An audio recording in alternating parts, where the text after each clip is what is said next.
నీ పిల్లను నేను కిడ్నాప్ చేశాను, నాకు అర్జెంట్గా 10 లక్షలు కావాలి. సరిపోయింది, నాకు షాపింగ్ కి 10,000 ఇవ్వడం, నీకేటెత్తాడు 10 లక్షలు.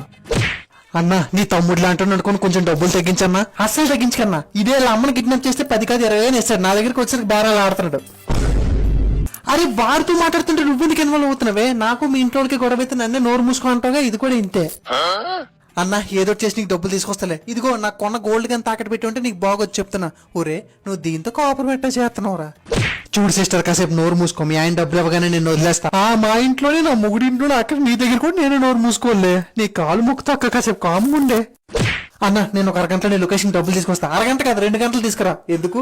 ఇది పని మనిషి వచ్చి వెళ్ళిపోయే టైం. ఇప్పుడు సింక్ నిండా అంట్లు మిగిలిపోతాయి, నేను వచ్చి తోముకోలా. ఒరే కావాలంటే 2 లక్షలు డిస్కౌంట్ ఇస్తుంది, నోరు మూయించరా. అయ్యయ్యో నీకు పెళ్లి కాలేదు, సింగిల్ అనుకుంటా. పిల్లల నోరు మూయించే ముగుడు ప్రపంచంలోనే లేడమ్మాయి. అన్నయ్య ఆయన ఒక 1/2 గంటలో వస్తారు. ఈ లోపల బ్రహ్మముడి సీరియల్ పెట్టవా? చీ నా అమ్మ, నాకు డబ్బులు ఏమవుతుంది, తీసుకోరా బాబు దీన్ని.